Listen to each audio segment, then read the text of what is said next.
नमस्कार मंडळी, शुभ सकाळ. सकाळची सगळी कामं आटपले आणि मी गेले सौम्या 9 वाजता शाळेत सोडू. तर उद्या कार्यक्रम असतले शाळेत आषाढी एकादशी निमित्त. त्याबद्दल टीचर बरोबर जरासा बोललोय आणि मग मी घराकडे योग निघालोय.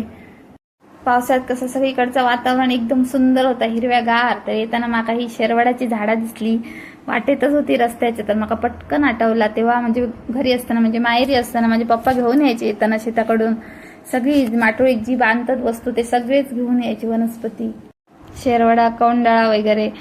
आणि मग माझ्या लक्षात दिलं भाजी पण नेऊची होती, आणि नाहीतर मग परत संध्याकाळी येऊचं लागतं असता. म्हणून मी भाजीच्या दुकानात गेले आणि भाजी घेतली. जास्त काय नको होती, कारण शनिवार रविवार सुट्टी असतली आणि आम्ही जाऊची होतो घरात.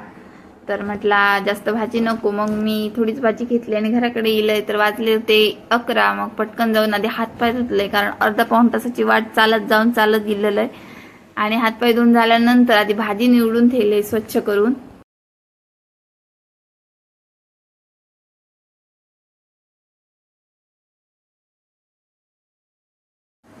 थोडीफार म्हणता भरपूरच काय काय आणलेलं आहे. त्याच्यात मक्याची कणसं आणलेली, कारण माझ्या पिल्लूक मक्याची कणसं आवडतात.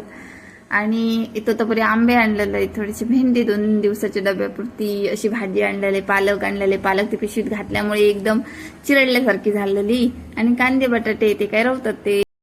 आणि मग खाऊन घेतलंय, कारण बाईक शाळेत सोडून जाताना काय खाऊक नसलेलं ना. मग गेल्याबरोबर जराशी शेवळे खाल्लंय. सकाळी त्या टिफिनसाठी शेवळे केलेले आहे आणि जेवण बनवचं नसलेलं, कारण जेवण सकाळीच बनवलेलं आहे. मग एक ड्रेस शिवाक घेतलेला आहे, तो तुमका बघूक मिळतो काही दिवसांनी. मी काही शिवण क्लास वगैरे करूक नाही, पण जसं जमतं तसं थोडं काहीतरी असं शिवाक घेतोय जेव्हा वेळ मिळतं तेव्हा. त्याच्यानंतर रात्रीचं जेवण बनवायचं होतं, तर रात्री जेवणात मी सुक्या मोरीचा कालवण म्हणजे सुकी मोरी बनवलेला आणि भाकरी.